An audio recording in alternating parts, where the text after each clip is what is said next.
Hello, my friend. Today I will tell you another long-forgotten legend.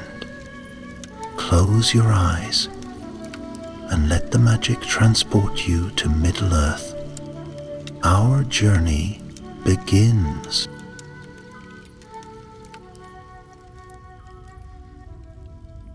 In the dim twilight of the misty mountains, where snow crowned the jagged peaks and shadows crept through hidden valleys, there once stood a kingdom of stone and fire.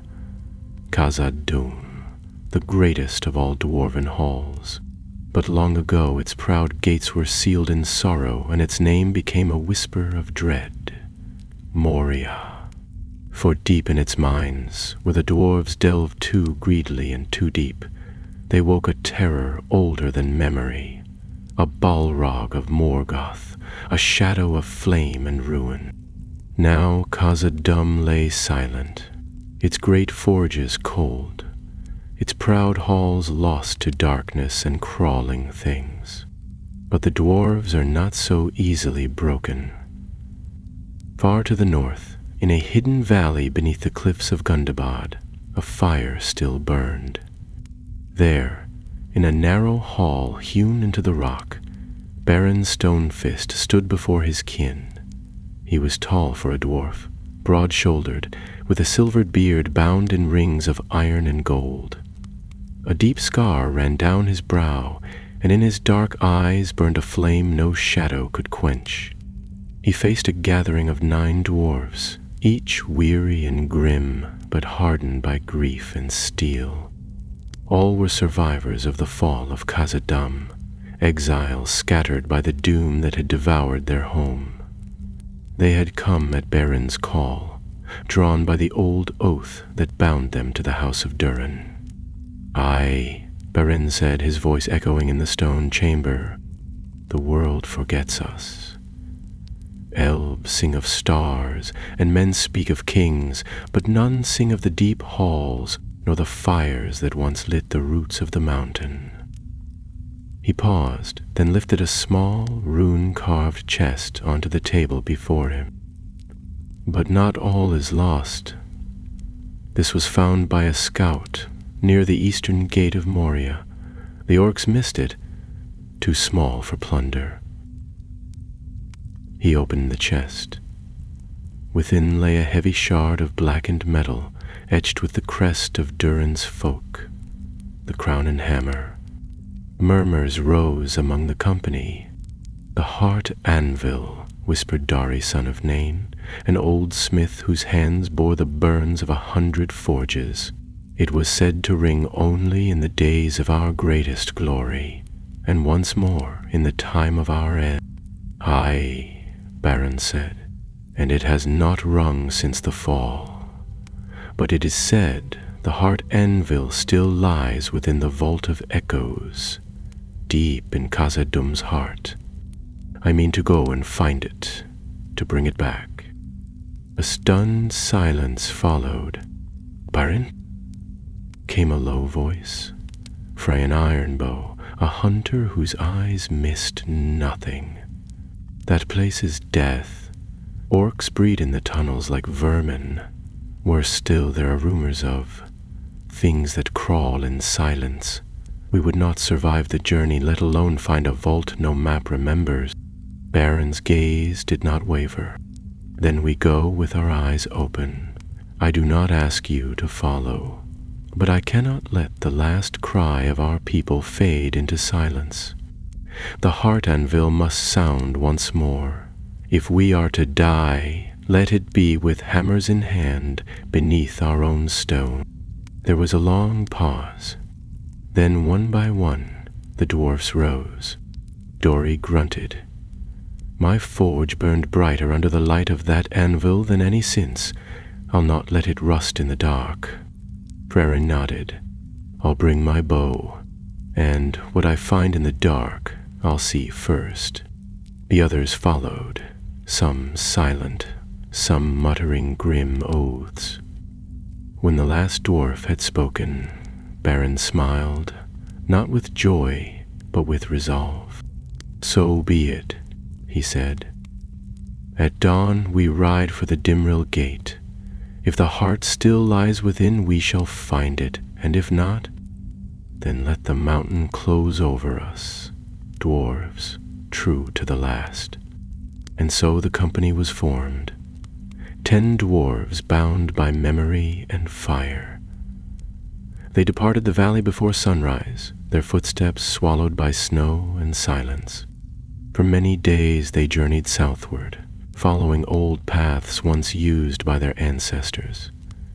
Through bitter winds and treacherous ridges they climbed, until at last they stood upon a high ridge, overlooking the valley of Azan-ul-Bizar. There, at the far end of the vale, loomed the east gate of Khazad-dûm. Once proud and tall, now blackened with soot and half choked with rubble, the mountains themselves seemed to lean over it, as though trying to bury the shame of what lay within. Beren looked upon it and whispered, "Durin's Gate. I was but a beardling when last I saw it whole." The dwarves made camp within the tree-shadowed edge of the valley, setting no fire. Watch was kept, for orc sign was fresh. Tracks in the snow, claw marks on the stone. That night, Dori swore he heard the faintest ring of iron echoing from deep within the mountain. None could say what it was. At dawn, cloaked and silent, the company approached the gate. Frerin scouted ahead, his bow ready. The way was clear, for now. They entered beneath the shadow of the archway, the stone still bearing the carved runes of Durin's house. Inside, the air grew cold and stale. Their torches flickered uneasily. The first hall they passed through was ruined, pillars cracked, walls scorched. Yet even amid the ruin there remained a grandeur that no darkness could fully hide. The dwarves moved swiftly, following Berin's memory and the few fragments of ancient maps they had gathered. They were not 3 halls deep when they found the first sign of watchers. A pile of bones, exorcs, dwarfs, and other things unnameable, piled beneath a broken stair. "Something hunts here," muttered Frerin. "Not orcs alone." Still they pressed on. Their path took them through the old market halls and down into the second deep, toward a stair known as the Shatterfall. It was there they found the first challenge. The stair had collapsed, forming a jagged chasm too wide to leap. A rusted bridge spanned part of the gap, but it swayed with every whisper of wind. "We'll need rope," said Dori, "and courage." They crossed one by one, hearts pounding with every creak. When the last dwarf stepped across, the rope snapped behind them, and the bridge fell away into the void. There would be no turning back. Beyond the chasm, they found a narrow passage once used by water-bearers. It was dark, low-ceilinged, and twisted like a serpent's tunnel. It was there that Frerin halted suddenly. He raised a hand. Voices, whispers. In the dark, they readied their weapons. Beren stepped forward, torch raised high. But there was nothing, only stone and shadow. Yet something had heard them, something that would follow. They moved on. For days they delved, deeper than they had dreamed. Each step took them closer to the Vault of Echoes. But the darkness was thickening, and behind them the whispers grew louder. And then, on the 7th night, they found the signs. Scratched rune on the wall, a smear of black blood, and a whisper. Close and clear this time, like breath on stone. Khazad-dûm. Beren turned slowly, but no one had spoken. The dark had begun to remember them, and it would not let them go.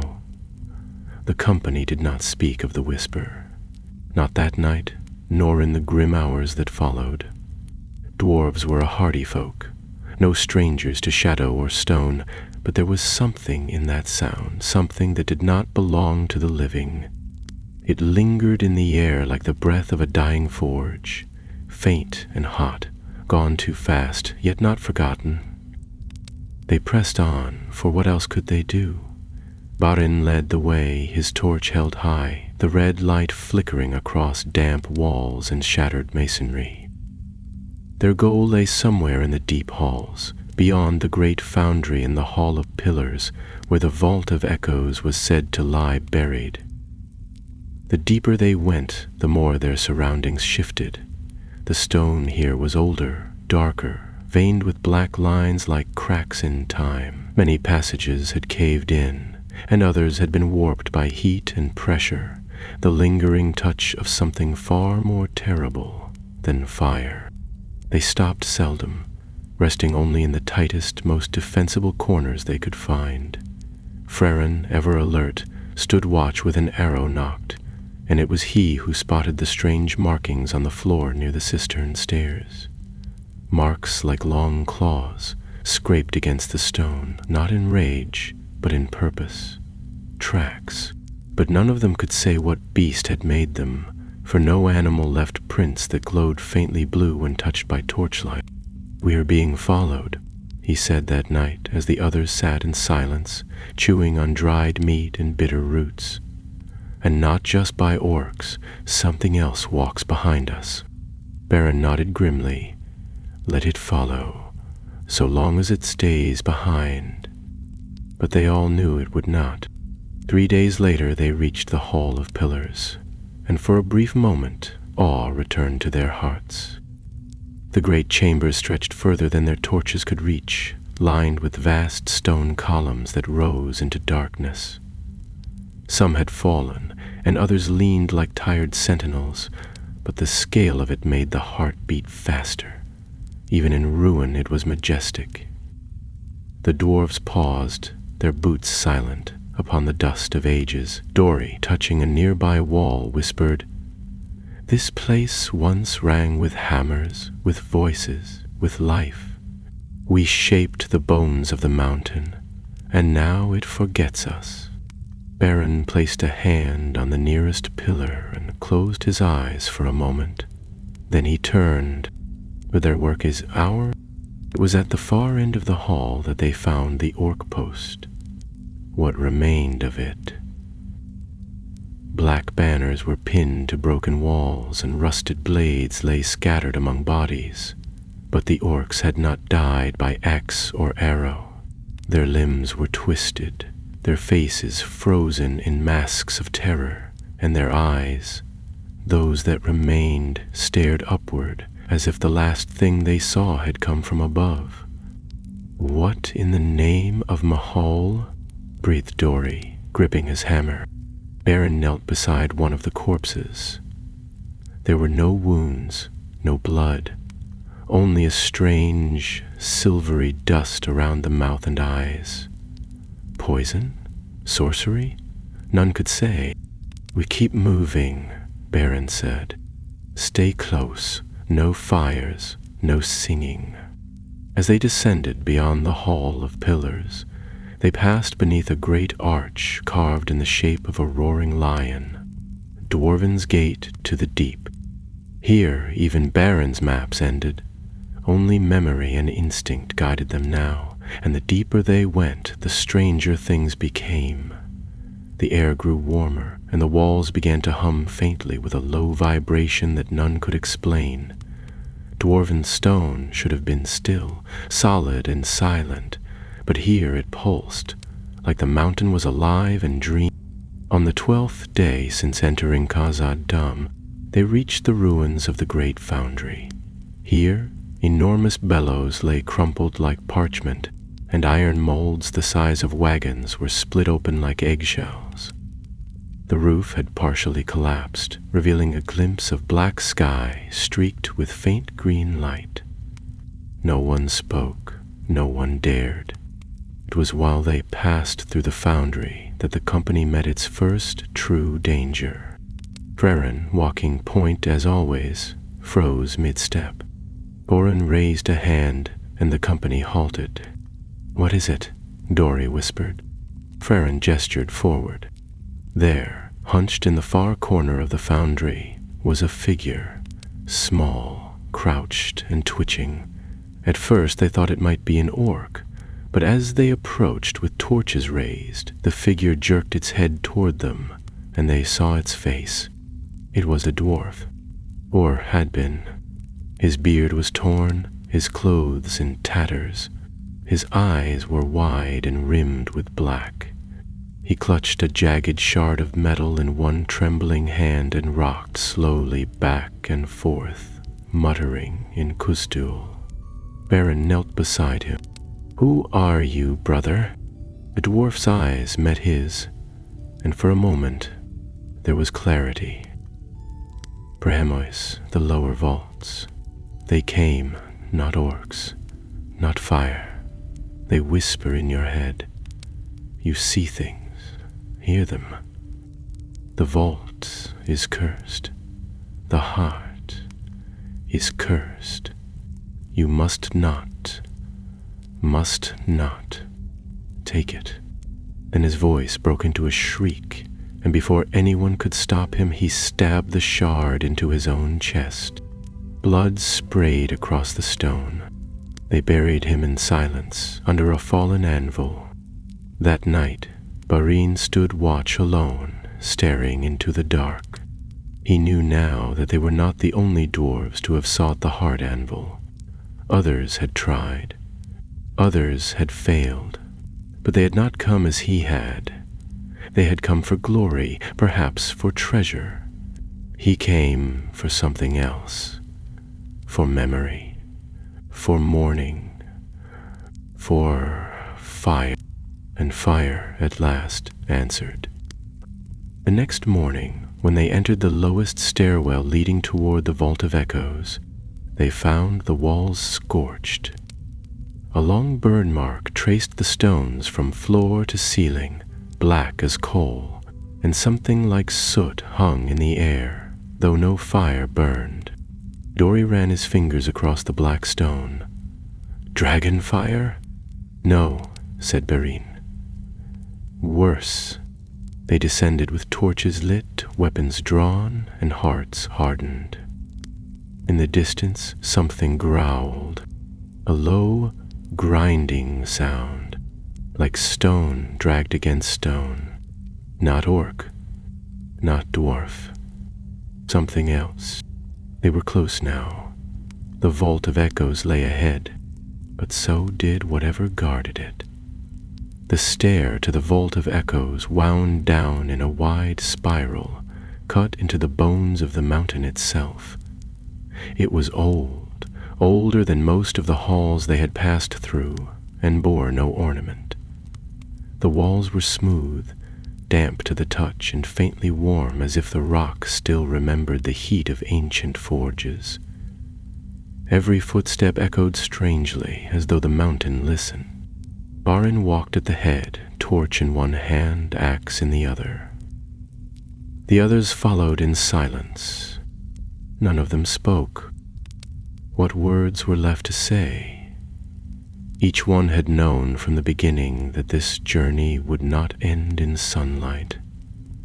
Still, dwarves were not made to tremble before the dark.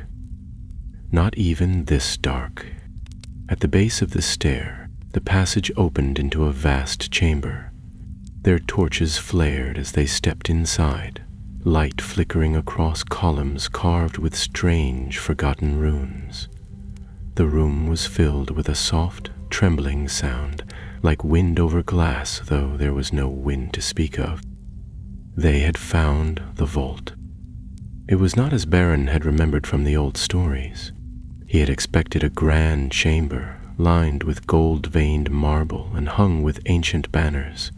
Instead, the vault was plain and empty but for a single dais at its center, upon which stood the heart anvil.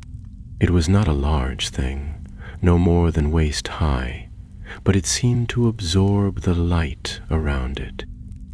Its surface was black as obsidian, and in its center was a deep crack, as though it had once been struck by a terrible blow. Despite this, It pulsed faintly with a reddish glow, as if some fragment of the old fire yet remained within. Beren stepped forward, his breath catching in his throat. For a moment, he saw it not as it was, but as it had been. The forge fires blazing around it, dwarves singing their deep songs, the ring of hammers shaping the mountain's heart. Then the vision faded, and he saw only what remained. Behind him, Dory whispered, "Is it still alive?" Beren didn't answer. He approached the anvil slowly and placed his hand upon it. The stone was warm. Not merely warm, but pulsing, like a living thing. He felt it then, a deep sorrow, a weight that filled his chest and echoed in his bones. The sorrow of a people lost, a home taken, a song unfinished. Freren's voice broke the silence. "Something is wrong." Beren turned, hand still on the anvil. "What is it?" But Freren was already knocking an arrow, eyes scanning the shadowed corners of the chamber. "We're not alone." Even as he spoke, a hiss echoed through the chamber, a dry, rustling sound like leaves dragging over stone. From the cracks in the floor and the spaces between pillars, shadows moved. Pale shapes emerged, crawling on limbs too long, too thin. They were not orcs. Their eyes glowed faintly blue, their mouths lipless and slack, and when they opened them they whispered in perfect Khazad-dûm, "Return it, return it." The dwarves drew weapons, forming a tight ring around the anvil. There were more than a dozen of the creatures now, circling, never blinking. Dory stepped forward, raising his warhammer. "What are they?" "Wraiths," said Beren, "but not like those of men. These were dwarves once." The nearest wraith tilted its head, as if amused. It opened its mouth again, and this time it spoke with a voice that belonged to no dwarf. "You come to wake the fire, but fire burns." Beren raised his axe. "What are you?" The wraith did not answer. It lunged. The battle that followed was brutal and swift. Dwarves were not quick, but they were strong and relentless. Hammers and axes rang against the stone. Freren loosed arrow after arrow, each one finding its mark. The wraiths were fast, but not invincible. When struck, they burst into ash and flame, leaving behind only whispers and the stench of old magic. But there were many, and they came without end. Beren stood at the anvil, swinging his axe with grim determination. One of the creatures leapt at him, shrieking, and he brought his blade down in a clean arc. The wraith dissolved before it could land. "We can't hold them forever," shouted Dory. "Then we don't," Beren shouted back. He turned to the anvil, lifting his axe above it. "What are you doing?" Freren cried. "That's what they want." Beren hesitated. If he struck the heart anvil, if he awakened it, what would happen? Would it sound once more in glory or in doom? The voices grew louder, pressing in from all sides. "Return it, return it, break it." With a cry, Beren brought the axe down. The impact echoed like thunder. For a moment, all was still. Then the anvil cracked, and from its depths came a low, deep tone. A single note, strong and mournful, as though the mountain itself had spoken. The wraiths screamed, not in triumph, but in agony. They burst apart in bursts of blue flame, clawing at their own forms as if trying to hold themselves together. One by one, they vanished, until the chamber was still again. Beren fell to his knees.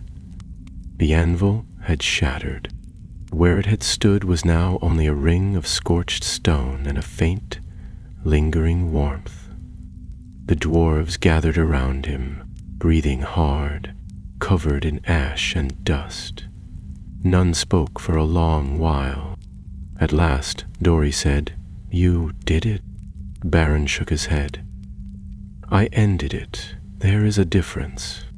Frerin crouched beside him. "The anvil was cursed." "No," Baran said softly. "It was burdened with memory, with sorrow. It held the last song of our people, and now it is sung." He stood slowly, and the others followed. "We came seeking to save what was lost, but we cannot turn back time. The fire is gone, but the mountain remembers, and so do we." They left the vault in silence, the echoes of that final note still ringing in their minds. As they climbed back toward the higher halls, Baron looked back once, not in regret, but in farewell. The journey back through the deep halls of Khazad-dûm was heavier than the path that had brought them in. Though the battle was behind them, its shadow lingered, and the company moved through the ancient passages as though walking through the memory of something long dead.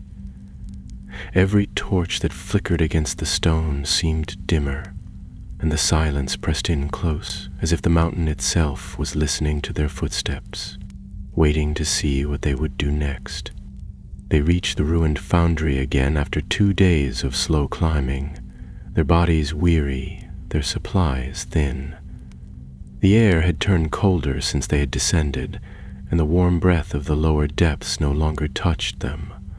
The signs of disturbance were still there, the torn orc banners, the scorched stone, and the silver dust that had coated the mouths and eyes of the fallen. But no new bodies lay there, no sign of pursuit or watchers. Only the heavy stillness of a place that had seen too much and was trying to forget. Baron walked at the front, his steps firm despite the weariness in his limbs. He had not spoken much since the vault. The shattering of the heart anvil had taken something from him, and though he bore no wound, the others could see the weight in his shoulders, as if part of him had stayed behind, forever kneeling beside that black stone. Dori caught up to him as they passed the broken stairs of the Shatterfall, where the rope bridge had once dangled. "We'll have to climb," he said, eyeing the jagged stones, "or find another way." Baron studied the crumbling wall beside the gap. After a moment, he nodded. "We'll climb, one at a time. Anchor ropes as we go." It was a slow, grueling task. The wall was slick in places, and more than once a boot slipped or a hand lost its grip. But dwarves are stubborn creatures, and each made the ascent without falling. When at last the company stood on the far side, Frerin took the lead again, bow in hand, and they pressed on through the winding water carrier's passage. Though they had passed through here before, the tunnel felt changed. The walls no longer hummed, and the strange warmth had faded. It was colder now, more lifeless, as though something within the mountain had gone out when the heart anvil shattered. Frerin paused more than once to listen, but the whispers were gone. Only the faint sound of dripping water and the shuffle of their own feet filled the silence. They camped that night in the old storeroom, where broken crates and shattered barrels lay heaped like bones. Dori lit a small flame in a corner, shielded by stones, and the dwarves sat close together, their faces lit with soft orange light. No one sang. No one told stories. The victory in the vault had not felt like a triumph, and now that the rush of battle had faded, a strange doubt lingered among them. "What if it was not meant to be broken?" whispered one of the younger dwarves, a quiet smith named Harley. "What if the heart anvil had power yet?" Baran, staring into the flame, replied without looking up. "Its power was never in what it did. It was what it meant. a symbol, a memory. We shattered the stone, but not the song. Farron leaned against the wall, arms crossed. Still, the creatures guarding it, those wraiths, what were they really? No dwarf should fall so far, not even in death. They were not fallen, Dori muttered, his eyes dark. They were taken. Baron's gaze lifted slowly. There are old tales, whispered by the keepers of the Longbeards, that deep in the mountain's heart there are places where the very memory of grief becomes a thing with teeth, where sorrow becomes hunger. The Vault of Echoes wasn't just a place, it was a wound, and those creatures were its rot. The fire crackled between them, throwing flickers of gold on their faces. For a while, no one spoke. When they broke camp the next morning, they moved quickly. The air was growing thinner, the tunnels colder. Signs of orc movement began to reappear. Scattered bones, discarded arrows, even the occasional torch mark on the walls. But curiously, they never saw the orcs themselves. It was as though something had driven them deeper or out altogether. By the time they reached the upper halls, the dwarfs were worn down to the bone. Even their silence had grown tired. It was Farron who broke it. "There's something wrong," he said, crouching beside a set of fresh tracks near the old market. Baron knelt beside him. "Orcs?" Farron shook his head. "Boot prints, heavy ones, too ordered for orcs." Dori frowned. "No," Durain said slowly. "Dwarves." They followed the tracks deeper into the hall, where the old merchant stalls once stood. The place was mostly rubble now, fallen beams, rusted chains, shattered stone. But in the center of the hall stood a small camp, 4 tents, each trimmed in dark gray, and a fire pit still warm. Baron raised a hand, and the company slowed their approach. From behind one of the pillars, a figure stepped forward. He was a dwarf, tall, cloaked, with a black beard braided in silver rings. His armor was fine but dark, etched with runes that Perrine did not recognize, and his eyes, they were strange, cold, watchful. "Stonefist," the dwarf said, voice low and formal. "You are late." Perrine narrowed his eyes. "You know me?" The stranger nodded. "We know many things." The anvil sang. Its cry reached farther than you know. Baron's hand slid to the haft of his axe. "Who are you?" "We are the Wardens of the Deep, the Silent Order." Dori stepped forward, wary. "There is no such order." "There is now," the stranger replied, "formed in secret, sent by the remnants of Doran's line to watch what should not be touched. You are not meant to enter the vault." Baron stepped closer, his voice like iron. "We came to retrieve a relic, to honor the memory of our people, not to desecrate it." "And yet," said the stranger, "you shattered it." The words struck like a hammer. The company shifted uneasily. Varin did not flinch. "We did what was needed." "Then you must answer for it." More dwarves stepped from the shadows, each armed, each silent.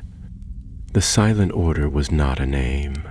They were real, and they were not pleased. Farron reached for his bow, but Barin raised a hand. "Let us speak," he said, "before blades are drawn."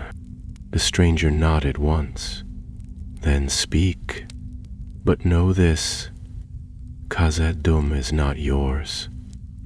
Not mine. Not anymore. What you woke cannot be undone." Baron's heart sank. The anvil's cry had not only ended the wraiths, it had summoned others. The tension in the chamber was thick enough to slow the air. The members of the Silent Order stood like statues, their dark cloaks blending into the stone around them, their weapons glinting faintly in the torchlight. Barine could feel the weight of their eyes, not angry exactly, but measuring, as if deciding whether the company before them was friend or foe. He kept his hand from his axe and stepped forward, choosing his words with care.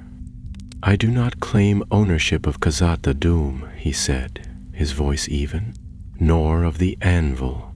I came because something within me could no longer bear the silence. You say it should not have been touched, but it was already dying. We all felt it. You must have too." The black-bearded leader of the Silent Order folded his arms, unmoved. "And now it is gone." "No," Barine answered, and glanced at the others around him. "Now it is finished. There is a difference." A long moment passed before the leader turned his head slightly and signaled his companions to lower their weapons.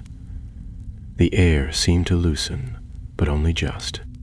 "I am Thaldrin," the dwarf said at last, "warden of the Third Deep. We have watched the vault for over 100 years. Others have come before you. Oaks, man, even dwarf. Most died before reaching the lower halls. A few reached the anvil and lost themselves to it. You are the first to return." Varin frowned. "Then why are you only appearing now?" Thaldrin's eyes darkened. "Because, until now, the anvil had not spoken."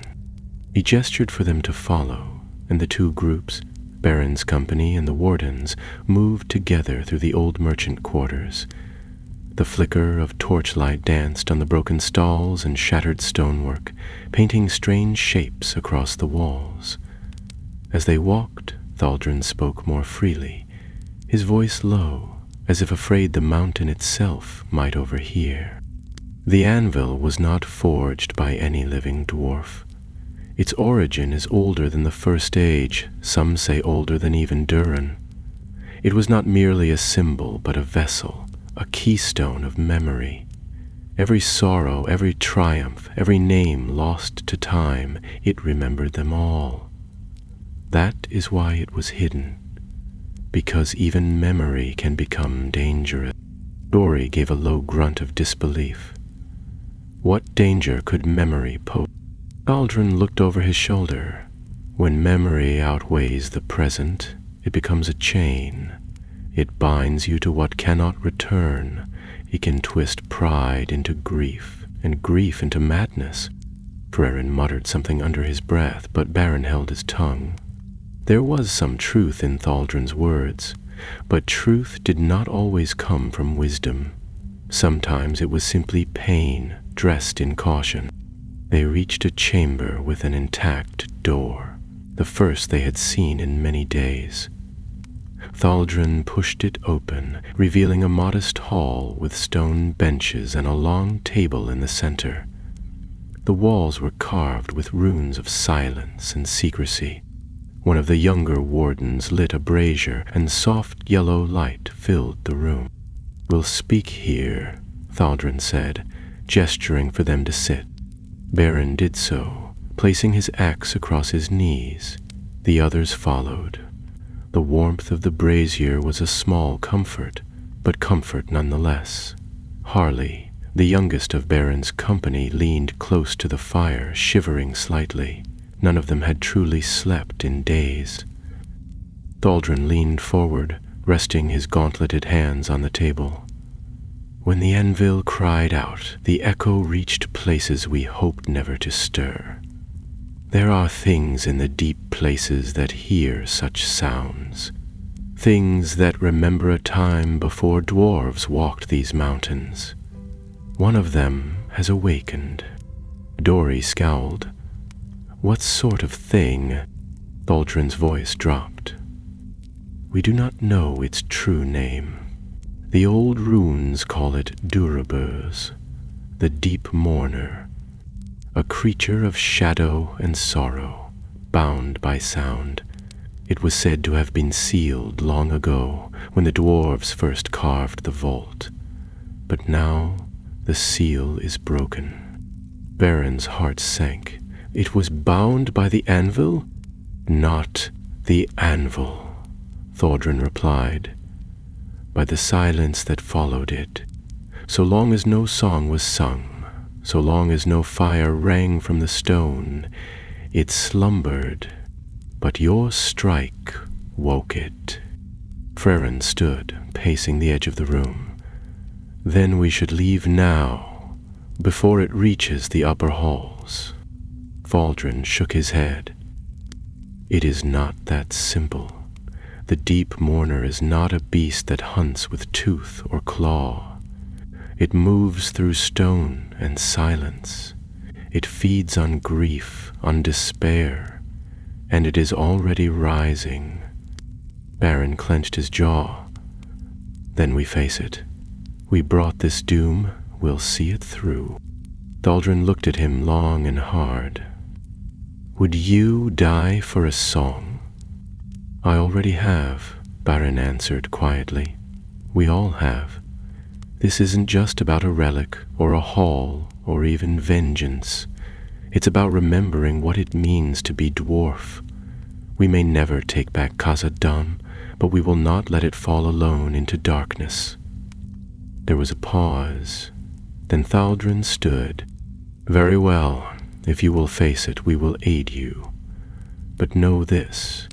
Once it is awakened, it cannot be slain by blade alone. Only fire and memory can undo it. Verin nodded.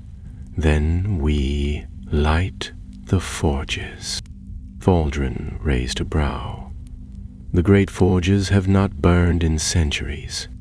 At its time they did. So the plan was made. The company would descend one last time, this time not for relics or memories, but to light the forges that had once given life to the mountain. If the deep Marner fed on silence, then they would answer it with flame and song. They rested that night in the warden's chamber, though rest was little more than closed eyes and tired thoughts. Barin lay awake, staring at the carved ceiling above him. He thought of his father, who had died during the flight from Moria, and of his mother's final song, hummed softly as she passed beyond the stone gates of exile.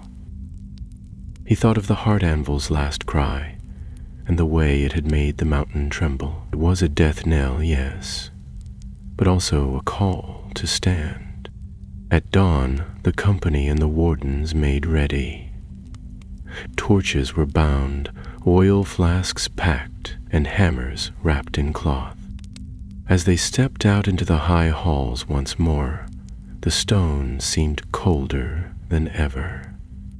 They did not sing as they marched, but in every step there was rhythm. In every breath, a promise. The mountain had not heard the last of them. The path to the great forges lay buried beneath layers of ruin and time. The main stair that once connected the upper foundries to the lowest furnaces had long since collapsed, buried under a quake or battle or perhaps something worse. Thaldrin guided them instead along a lesser-known route, one that twisted through servant halls, collapsed storehouses, and abandoned mine shafts that had not echoed with footsteps in hundreds of years. The deeper they went, the more the air changed. It thickened not just with dust, but with something older, something that clung to their skin and settled in their lungs like ash. The company walked in 2 columns now, flanked by the silent order. Though neither side had said much since the plan was made, there was a strange sense of unity between them. They had no banners, no horns to sound, no heroes in shining armor, just grim determination and the knowledge that none of them were likely to return. They reached a narrow stairwell, half choked with rubble. Thaldrin stopped at the foot of it and pointed to the passage above. That leads to the western intake shaft. From there we can reach the forge temples, if the way still holds. Barine turned to Frerin. "Scout ahead, take Harley." Frerin nodded and vanished up the stairs, with the younger dwarf close behind. The others waited in silence, listening to the faint scrape of boots above and the distant groan of shifting stone. After a few tense minutes, Frerin reappeared, face drawn. "The shaft's intact, but something's there. Not moving, just watching." Thaldrin's brow furrowed. "One of the mourners' shadows, perhaps." Arin didn't wait. He gestured for the others to follow and climbed the stairs 2 at a time. At the top, he saw what Freland had meant. The shaft was wide, supported by immense stone arches, and lined with rusted chains that once carried ore carts. But in the center of the floor stood a single statue, tall and slender, its features blurred as though melted by time. Its arms were outstretched, and its head tilted slightly as though listening. There were no markings, no inscription, just a presence. "It's not stone," Holly whispered, clutching the hilt of his short sword. Dari stepped forward, hammer ready. "It's not alive either." "Leave it," Baron said after a long moment. "If it moves, we deal with it. But the forges are our goal." They moved past the figure in a tight line, weapons drawn, eyes alert. It did not move, did not blink, but every dwarf who passed it swore they felt its gaze, though it had no eyes. The passage beyond opened into a wide corridor where the stonework was smoother, more deliberate. This was no miner's tunnel, but a place of purpose, built to channel heat from the deep magma veins that ran beneath the mountain. Here the walls were blackened from centuries of smoke and fire. The forges were close. Baron raised a torch and held it high. "We light them all, even if we die doing it." Frerin was already setting oil at the base of the closest furnace, and Dori had begun to clear ash from the old bellows. The others spread out, igniting lanterns and clearing paths. Every motion was deliberate. There was no need for orders now. They knew what to do. But as Harley climbed onto one of the broken gantries, he froze. "Something's moving," he called. "Down there, beneath the floor." All eyes turned to the grating at the far end of the hall. A faint glow pulsed beneath it, red like the flicker of embers in a dying hearth. Then it vanished. Then it returned. Thaldrin stepped forward. "It's waking." Baron looked to Frerin. "Be ready." With a strike of flint and steel, he lit the first basin of oil. Flames roared to life, licking up the sides of the furnace and spilling warmth into the cold hall. One by one, the others followed until the forge temple glowed with fire once more. The blackened stone reflected orange light, and the great pipes along the ceiling groaned as they drank in the heat. Slowly the air changed. It grew warmer, fuller, almost alive again. And then came the cry, a sound unlike any they had ever heard, deep and long and full of despair. It did not shake the stone, but seemed to echo through their bones, as though the mountain itself wept. The flame dimmed, not in power but in color. It turned pale, blue at the edges, flickering without wind. The deep murmur had come. It rose from beneath the grating, not as a beast, nor as a shadow, but as a mass of shimmering sorrow, a shape of darkness and memory woven together. It had no face, yet it seemed to watch them all at once, and from it came whispers in every tongue spoken under the mountain, the voices of the fallen, the cries of dwarves who had died in the dark, the songs of those who would never return. Paul Harley dropped to his knees, clutching his head. Baron stepped forward and raised his voice. "We remember them. We carry them. You cannot have them." The creature pulsed, recoiling as if struck. The flames surged again, stronger, burning brighter against the shadow. Thaldrun turned to his wardens. "Sing!" It began as a hum, low and uncertain, but it grew. The dwarves of both companies raised their voices, old songs rising in the forge-lit air, songs of stone, of fire, of Durin's halls. As they sang, the mourner writhed, its form shifting and breaking. Beren lifted a hammer from the anvil beside him and struck it against the stone, ringing a rhythm to the song. Frerin joined him, then Dori, then the others. The beat grew louder. The song grew stronger. The creature screamed, its shape unraveling into tendrils of dark smoke. But still it clung to the hall, feeding on the grief in the stone itself. Beren turned to the heart of the forge and shouted over the chorus, "The bellows! Now!" They heaved on the ancient chains, and air rushed through the forge like a breath of life. The flames surged high, roaring against the shadow, and with one final cry, the mourner split apart, the air exploding with heat and ash. Silence followed. Then, only the sound of fire. The creature was gone. Beren fell to one knee, breathing hard.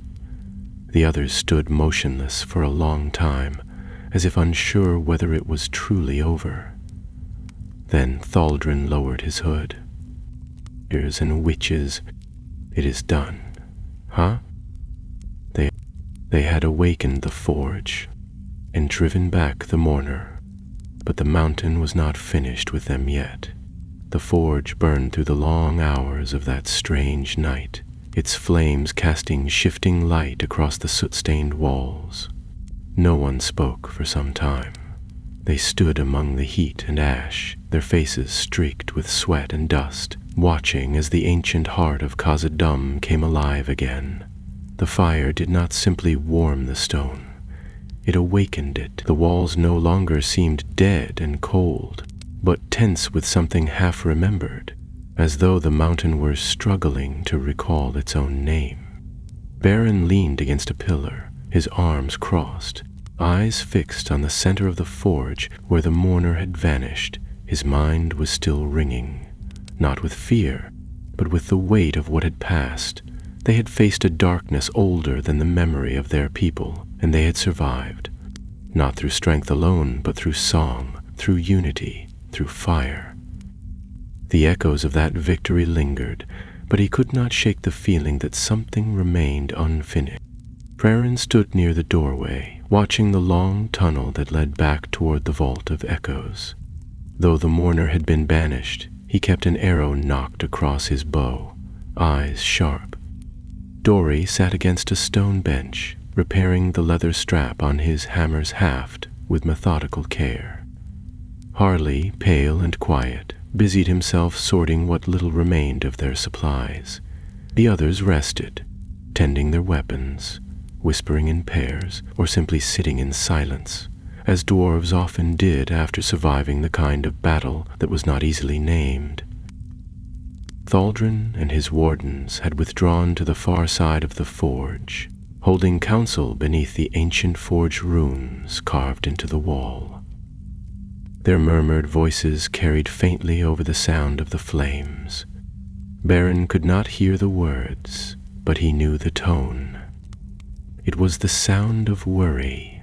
Something still troubled them. When Thaldrun at last returned to him, his face was grim. He did not sit. "We've won a battle," he said quietly, "but not the war." Beren raised an eyebrow. "The mourner is gone." "It is broken," Thaldrun agreed. "Scattered, but not destroyed. The deep remembers it now, the songs we sang, your blow upon the anvil. Those things stirred not only memory, but awareness. The mountain wakes, Stonefist, and it does not wake cleanly." Baren was silent a moment. Then he said, "Speak plainly." Thaldrin glanced toward the glowing forge, then back to him. "There is a place deeper than even the vault, beneath the old king's tombs. It was never finished. The Long Delve, they called it, a corridor meant to reach the very heart of the mountain, but it was abandoned long before the Balrog ever came. The stone was wrong. The miners heard voices, saw things. Some said they touched the edge of the world itself. When the mourner awoke, we felt a stir there, something open." Beren frowned. "You want to go there?" Thaldrin nodded. "I think we must." "Then say so." There was a pause before Thaldrin added, "Not all should go. The way is not safe, but something must be sealed. Something old, deeper than shadow."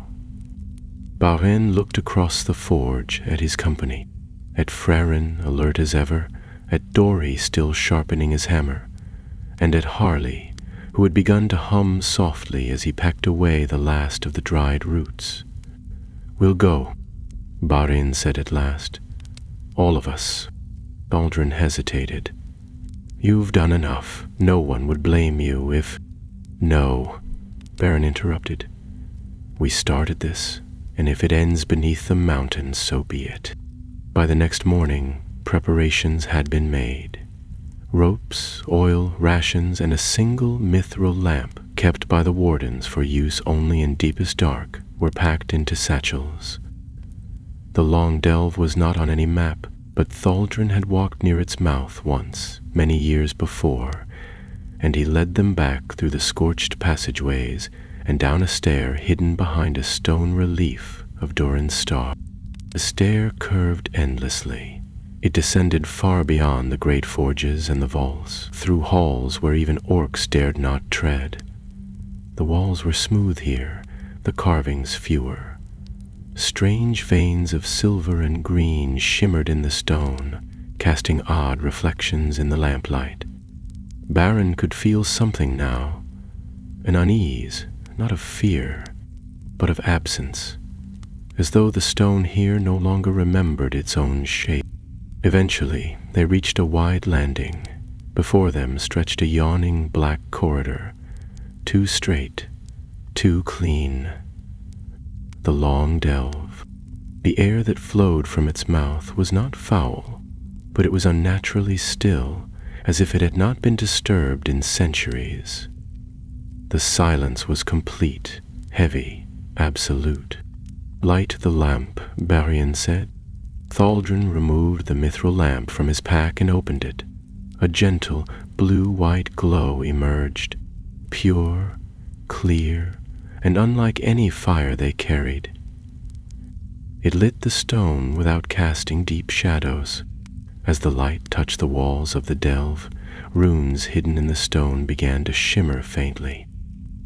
They were not Khazad-dûm, nor elvish, older, raw and unfamiliar. "Do not speak as we walk," Thaldrin warned. "The echoes here are not always your own."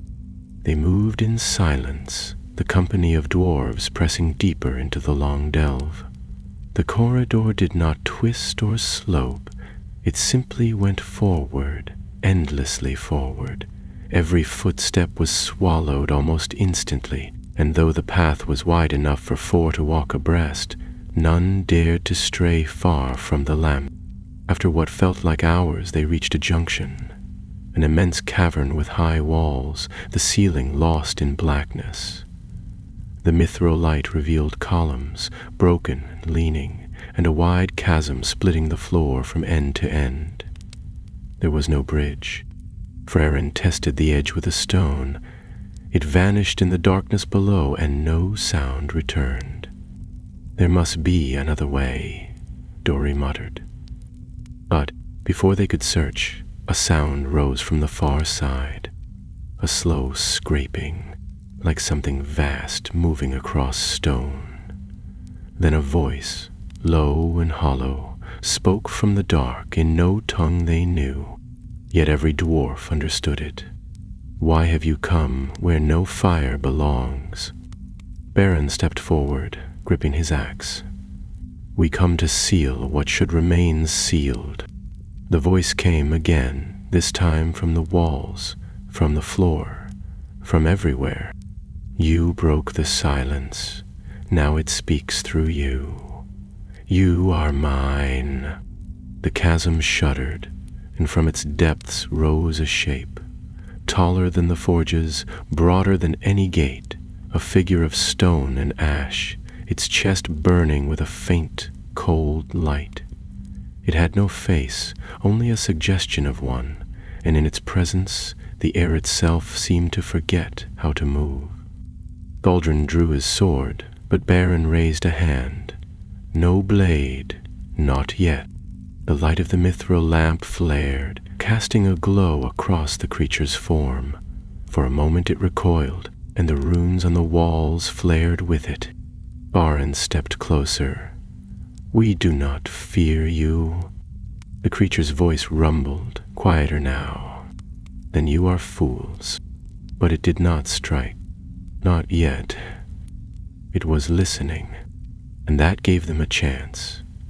The thing that had risen from the chasm stood like a shadow given flesh, vast and terrible. Its form was fluid, not like water, but like smoke caught within a shell of stone, and as it moved, the very rock beneath it groaned in protest. The light of the mithril lamp did not chase the darkness from it entirely. Rather, it seemed to reveal more of it, drawing faint shapes out of the void that had not been there a moment before. Faces half-formed, arms that were not arms. And behind it all, the suggestion of something older than form or speech. It was not a creature born of fire or malice, like the Balrog of old, but of grief. Grief so deep it had taken shape. Beren stood at the front of the company, the light flickering across his face as he studied the figure. He knew instinctively that charging it with axe or hammer would do nothing but feed it, that flame and steel would not break it. This was not a foe like others. This was the memory of every dwarven death that had gone unanswered, every hall left to ruin, every song cut short. It was sorrow given will. He raised his voice, not shouting, but clear and strong.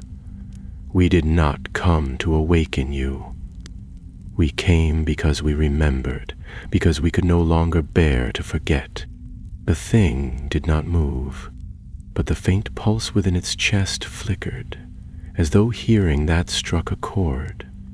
The silence that followed was deeper than before, more fragile, like a string drawn tight across the dark.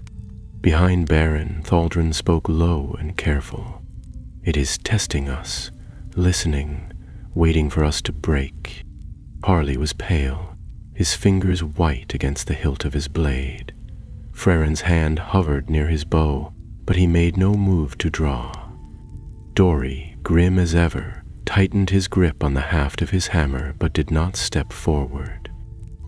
They knew. This was not a battle of blades. Beren took another step forward, closer to the chasm's edge.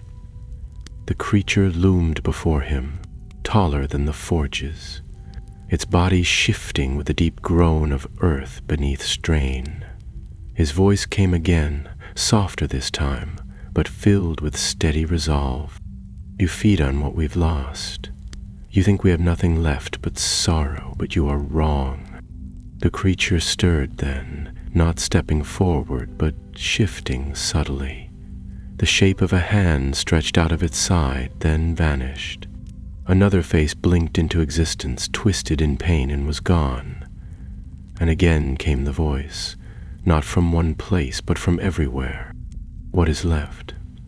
You have no kings, no halls. You bury your dead beneath stone and forget their names. Beren's jaw tightened. We remember every name, every one. That's why we are here. He turned slowly and gestured to his company. "This is Dori, son of Nain, who forged the great doors of the Iron Valley. Frerin, whose arrows flew true in the war beneath Gundabad. Harley, whose father died keeping the bridge of Naragdun from falling to trolls. Every dwarf here carries more than a weapon. We carry memory, and it is not yours." The thing recoiled again, and the chasm shook beneath it. The faces in its body flickered more rapidly, a flickering storm of images. Some the dwarves recognized, others they could not. They were glimpses of warriors and miners, of smiths and kings, of children lost in tunnels and old men whispering to the stone. All of it trapped, twisted, woven into the fabric of the thing that faced them. Baron raised the mithril lamp higher, and the light surged outward in a wave that pushed back the dark, if only for a moment. The figure faltered, its edges blurring, its form unsteady, and then it screamed. Not a cry of pain or rage, but of confusion. The chasm echoed with it, and the stone walls shook with the force. Thaldrin stepped forward now, beside Barin, his own voice lifting into the air. "We are the keepers of the fire. We are the memory that does not fade. You may wear the sorrow of the dwarves, but you will not hold it. Not anymore." And then he began to sing. It was not a long song, nor a loud one. It was an old tune, simple and slow, one that dwarves used to sing in the deepest halls during the long winters. A song of the forge, of home, of the warmth that came from within even when the world above froze. One by one the others joined. Frerin first, then Dori, and then Harley. Their voices rose like embers caught on the wind, joining the light of the lamp, pushing it outward. Baron felt the song fill him, and he added his own voice to it. They sang, not to drive the creature away, but to reclaim what it had taken. And slowly the figure began to shrink. It did not vanish. It did not fall. It dissolved, piece by piece, into strands of memory. Faces that had twisted in sorrow softened, and eyes that had been wide with grief closed in peace. The flickering light at its core faded, and the chasm stilled. What had once been a creature of unending mourning was now only mist, curling away into the blackness, silent at last. The dwarves fell quiet. The chamber was still. Thaldrin lowered the lamp. "It is done." Barin exhaled slowly, his voice hoarse. "No, not done, but past." They made their way back through the long delve in silence, the strange runes on the walls fading as the lamp dimmed. None of them looked back. Whatever that place had been, whatever it had once held, it was not for dwarfs to dwell upon. Not anymore. When they emerged once more into the forge halls, the fires still burned. The wardens who had remained behind greeted them with cautious hope, and word quickly spread of what had passed. Songs were not sung yet. Dwarves did not sing for themselves, but there was a change in the air, a loosening of the grief that had choked these halls for so long. Baron stood before the great furnace, watching the fire flicker and dance. It would die again, of course. Nothing burned forever. But it had been lit. That was enough. Frerin stepped beside him. "What now?" Baron thought for a long moment. "Now we leave. We carry the fire out with us. Not in flame, but in memory." Dori chuckled softly. "Spoken like a king." Baron shook his head. "Not a king, just a dwarf, one who remembers." The fire crackled, and somewhere deep within the mountain, far from forges and footsteps, the stone held the echo of a song. Not one of mourning, but of beginning. They departed the forge halls not as a broken company, but as something closer to whole.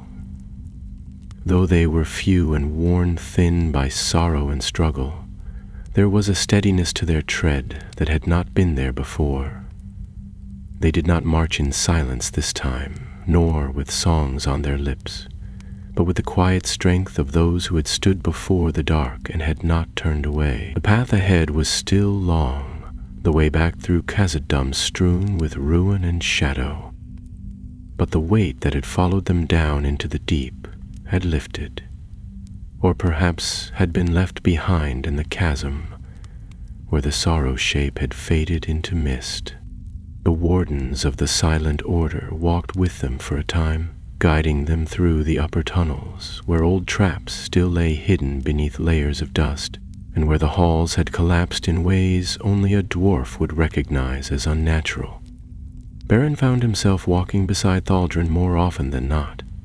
There was little need for words between them now.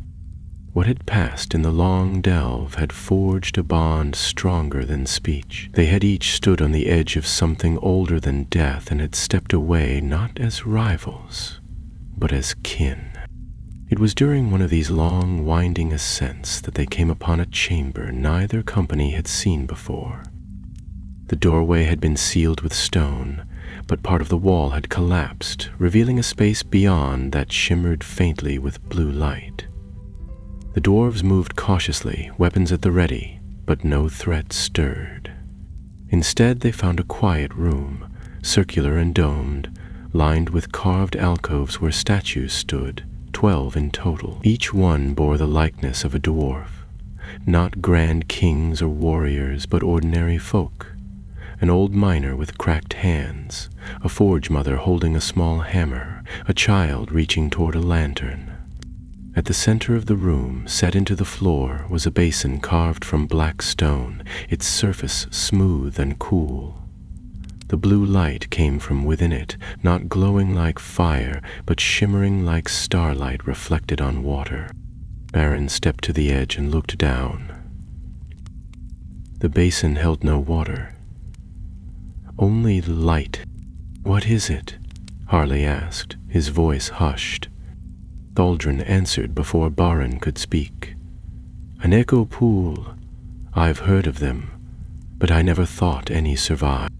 Beren frowned slightly. "What does it do?" "It remembers," Thaldrun said. "Not words, not faces, but feeling. If you've left something behind, it shows you." No one moved for a long while.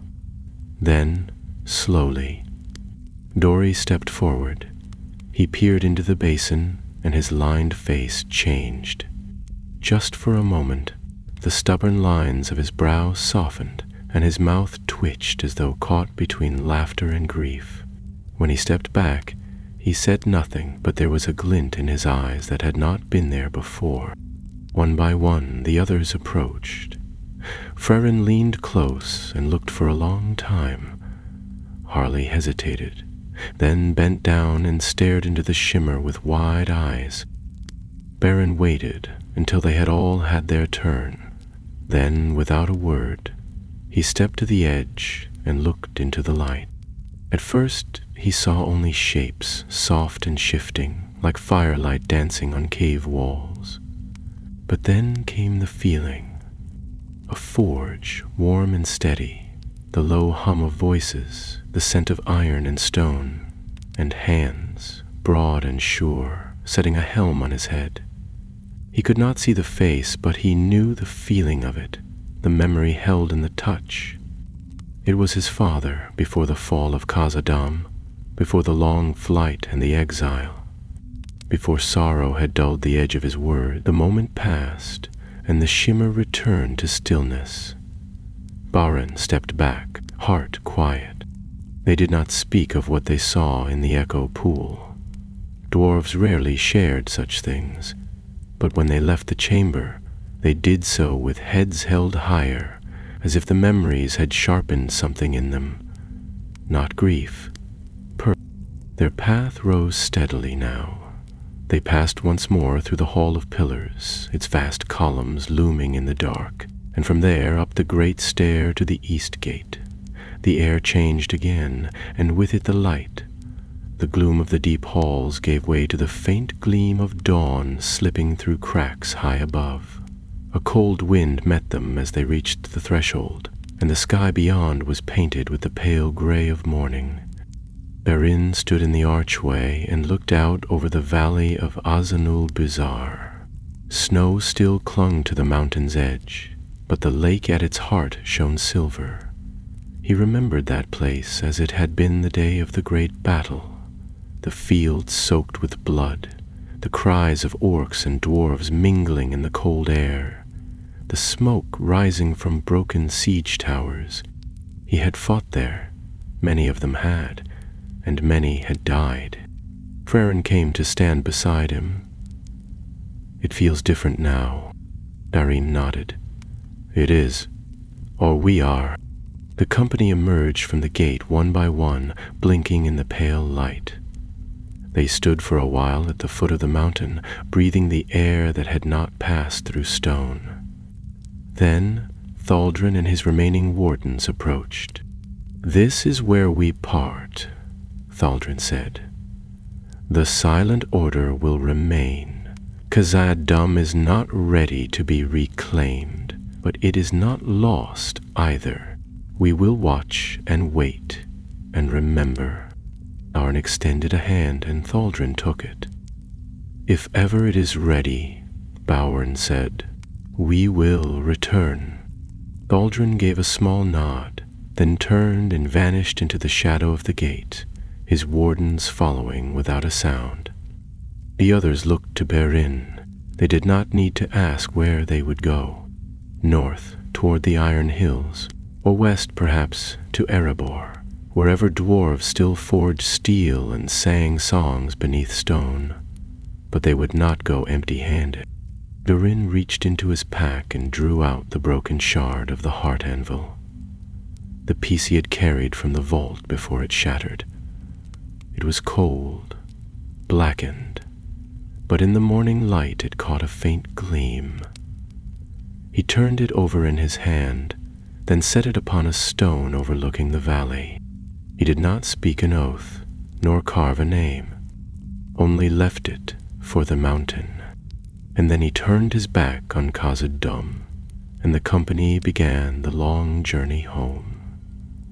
The road north from Azan-Bazar wound like a silver thread through pine woods and mountain passes, narrow in some places and treacherous in others, but it was a path well known to the dwarves. Once it had been traveled by caravans bearing steel and song from Khazad-dûm to the Iron Hills and Erebor. Now it lay quiet, softened by snow and moss, the stones worn by time and the passing of years. No dwarven voice had rung out along it in decades, and few dared tread it alone.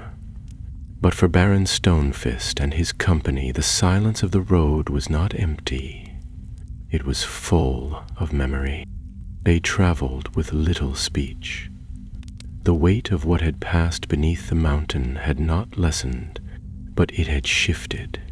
Where before it had clung like ash, now it sat deep in their bones. Something understood, something accepted.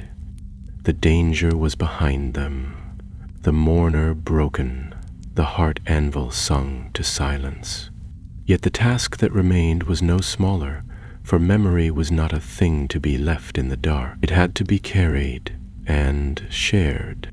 They crossed through the Red Pass at the end of the third day, and made camp beneath the roots of an old fir tree, its trunk twisted and split by storms long forgotten. The wind moaned gently through the branches, but it was not the sound of danger. Dori lit a small fire, carefully shielding it with stones, and they sat close to its warmth, their breath curling like smoke into the crisp air. Frerin passed around the last of their dried meat, while Hori boiled snow in a blackened kettle. As the flames crackled and their bellies filled, it was Harley who spoke first. "Do you think they'll believe us?" he asked, not looking up from the fire. About the mourner, the vault, the delve? Dory shrugged. Some will.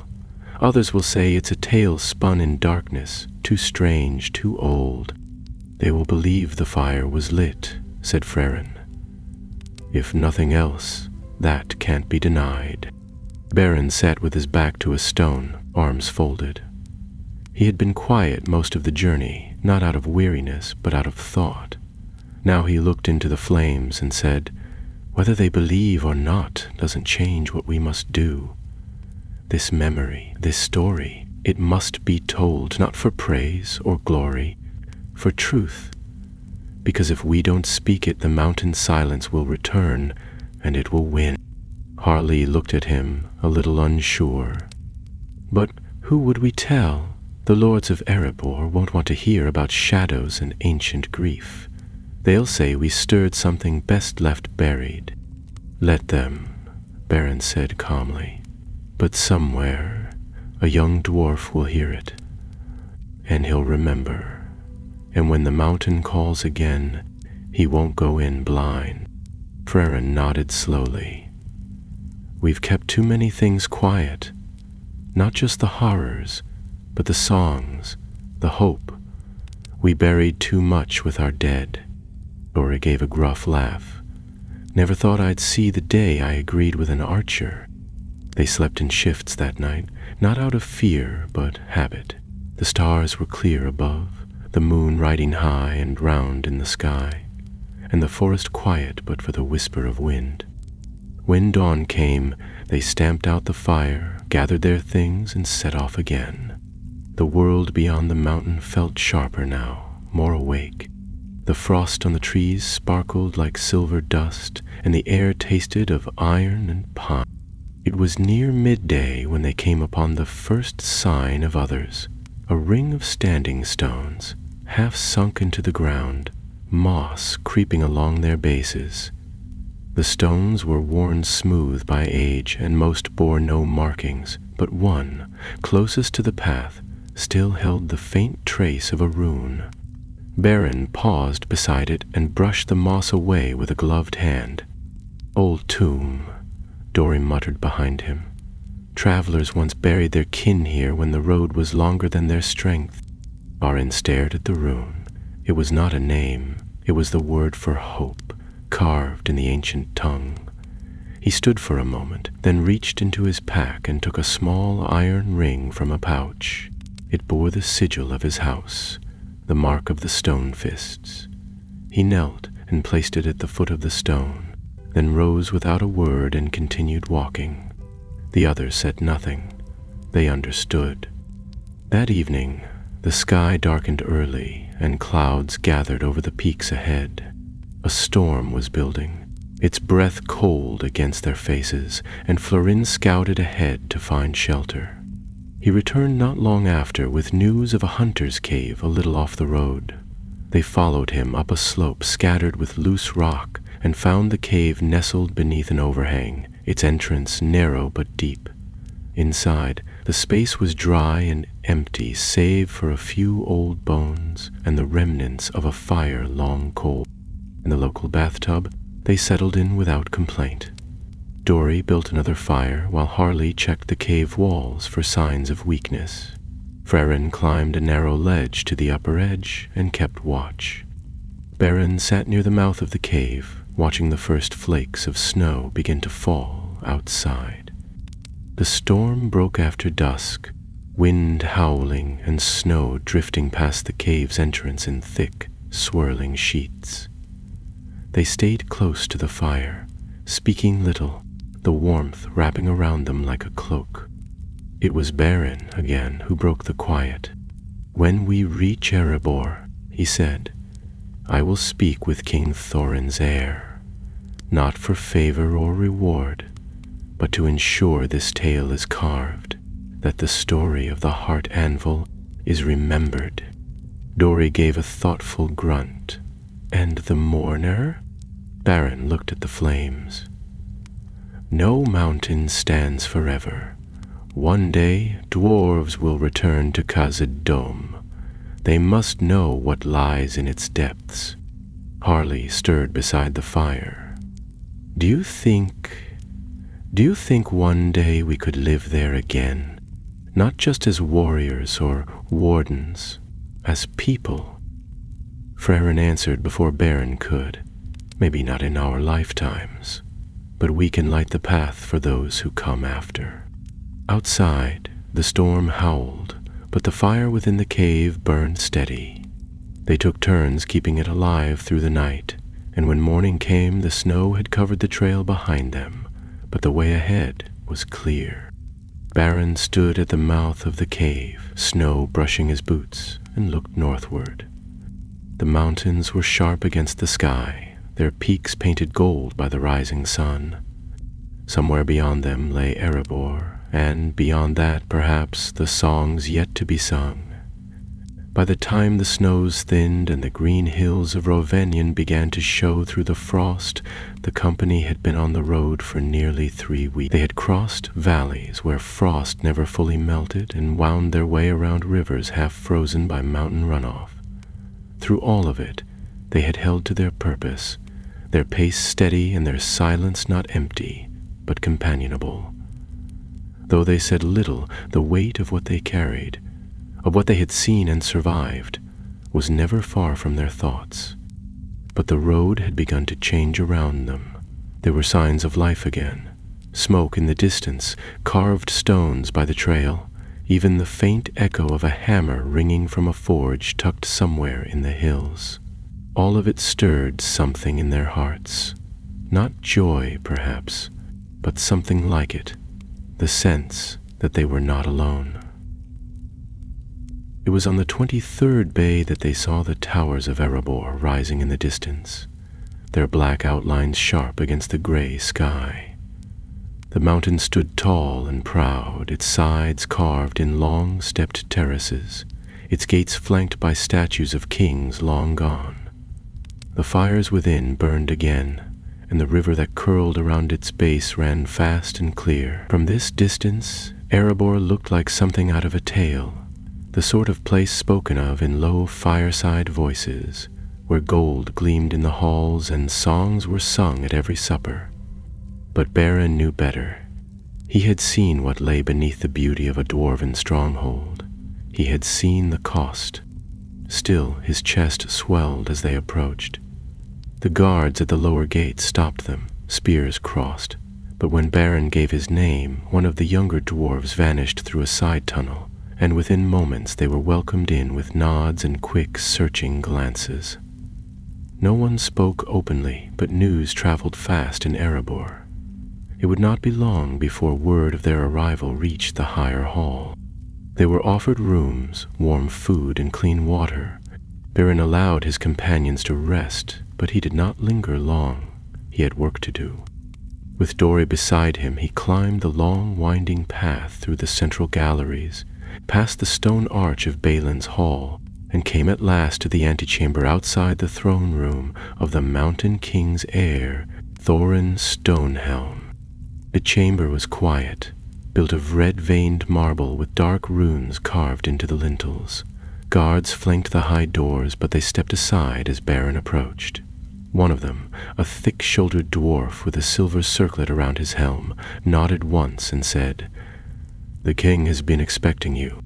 Beren entered, his boots clicking softly on the polished floor.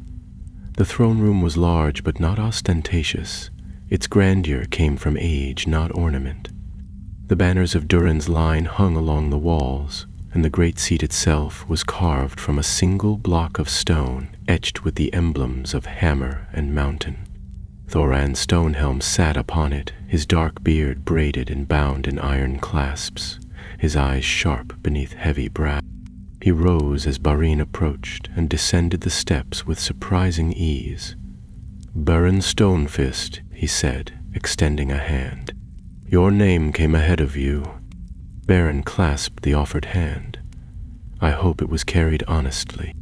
"It was," Thorin replied, "though the tale it bore was difficult to believe." "Then let me speak it plainly," Barin said, and he did. For the better part of an hour, Barin told the king everything. not in flourishes or riddles, but simply how they had descended into Khazad-dûm, what they had found in the Vault of Echoes, the rise of the Deep Mourner, and the final battle within the ancient forge halls. He spoke of the heart anvils shattering, of the wraiths that had once been dwarves, and of the silent order who still watched over the deep. He described the long delve and the chasm beneath it, where something older than memory had stirred, and he spoke of the song they sang, not as a weapon, but as a way of calling back what was theirs. Thorin listened without interruption, his face still and unreadable. When Barin finished, the hall was silent for a long time. Then Thorin turned and walked slowly back toward the throne. When he spoke again, it was softly. There are those among us who would call this foolishness, who would say the mountain is lost, cursed by fire and shadow. But there are others, myself among them, who know the truth in your words. We have all felt it, the sorrow beneath the stone, the weight in the halls of our ancestors, and now, thanks to you and yours, it has been named. Beren inclined his head. It must be remembered. And it shall be, Thorin said. I will send word to the scribes. The tale will be carved in stone and sung in hall. The heart anvil's last cry will not be forgotten. Beren said nothing for a moment. Then, with quiet firmness, he added, There is one more thing. Thorin raised an eyebrow. Beren reached into the pouch at his belt and drew out the final shard of the anvil. The same piece he had retrieved from the vault before its shattering. The same piece he had placed beside him when he first spoke the tale. He held it out with both hands. This belongs to all our people. Let it rest here, not in a vault, but where others may see it, not for glory, but for memory. Thorin took it carefully and looked down at it for a long time. Then he nodded. It will be kept, and one day, when the mountain is ready, it will be returned. Barin turned and made his way from the hall, feeling the weight on his shoulders ease just slightly. Dori caught up with him before the stairs and gave a quiet snort. You've done something rare, Barin. You made a king listen. I wasn't speaking to the king, Barin said. I was speaking to the mountain. That evening, the company reunited in a quiet chamber overlooking the eastern slopes. From the balcony they could see the distant glow of the lonely mountain's forges, the faint gleam of the river beyond, and far to the south, the shadowy outline of the misty mountains where their journey had begun. They sat together as the stars came out, a fire crackling in the hearth, the scent of pine resin hanging gently in the air. Beren sipped from a carved wooden mug and looked sideways at Beren. So, what now? Beren thought for a long time, then said, Now we go where we're needed, not to reclaim old halls or chase gold, but to remind others of who we are, of what we lost, and what we still carry. Harley leaned back in his chair. You think they'll follow? Beren met his eyes. They don't have to. It's enough that we remember. The fire crackled, and the stars wheeled overhead, silent and slow. Below them, the halls of Erebor hummed with quiet life, and far away, beneath the deep stone of the world, a place that had once wept in silence now listened, still and waiting. But not forgotten, Spear came late to the north that year. Snow lingered in the mountain valleys, clinging to the roots of pines and the shaded hollows beneath rocky outcrops. But even so, there was change in the air. Water ran louder in the streams, birds returned to the trees with cautious song, and the sky, so long gray with winter, began to stretch wide and blue once more. From the stone balconies of Erebor, one could look out and see the land beginning to stir, slow and stubborn, but stirring all the same. Aaron Stonefist remained in the mountain for many days after his meeting with Thorin Stonehelm. He visited the old smithy halls, walked the market corridors where once dwarves had bartered in dozens of dialects, and sat beneath the carved likenesses of kings past, gazing up at the names of Durin's line etched in stone, but always his steps turned back toward the lower forges, those that were not used now, quiet halls full of soot and silence, where the fire pits waited to be lit. The heat of Khazad-dûm had not followed him to Erebor, but something of its memory had, and sometimes when the forge bellows groaned in the wind, he thought he could hear it, a single low note still echoing far beneath the world. He spent his last evening in Erebor in the great library, where the scribes had already begun carving the tale of the heart anvil's last cry into a long panel of stone. He ran his fingers across the newly etched runes, the names of his companions chiseled with care, Frere and Ironbow, who had kept watch in the blackness of the vault, Dori, hammer wielder and voice of stubborn reason, young Harley, who had faced the mourner with more courage than fear, and the others too, those who had returned and those who had not.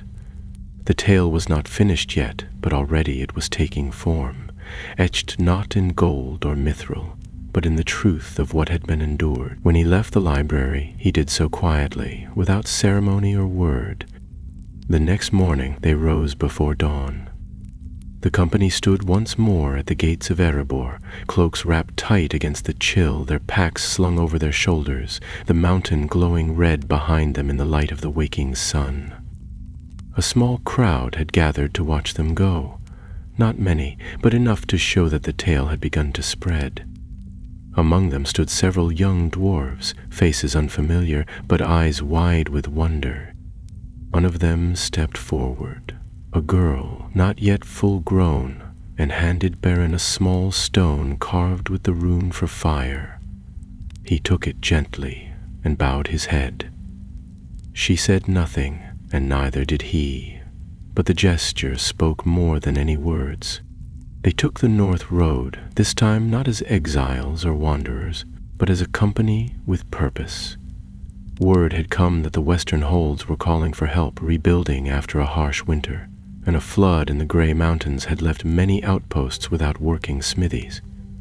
Beren had sent no message, made no grand pledge, but he knew, and so did the others. That was where they were needed. The fire they had awakened was not only meant to burn beneath mountains, it was meant to be carried like a lantern through the dark. Their pace was steady and their hearts lighter than before. Farin whistled as he walked, a quiet tune with no name, and Dori grumbled about it every few miles, though not without a twitch of a smile. Harley had taken to recording their journey in a worn leather book, stopping now and then to scratch notes with a charcoal stub and frown at his own handwriting. Beren let them speak, let them jest, let them argue about nonsense like the best kind of stone for a mountain stair, or whether the iron from Erebor was finer than the old veins in Nagrod. It was noise, and it was life, and it was good. They stopped one night beside a quiet brook, the stars just beginning to show through the branches above. The fire crackled and supper had been eaten. Beren sat apart for a time, sharpening the edge of his axe, though it hardly needed it. The blade gleamed in the firelight, and in its reflection he saw not his own face, but something deeper.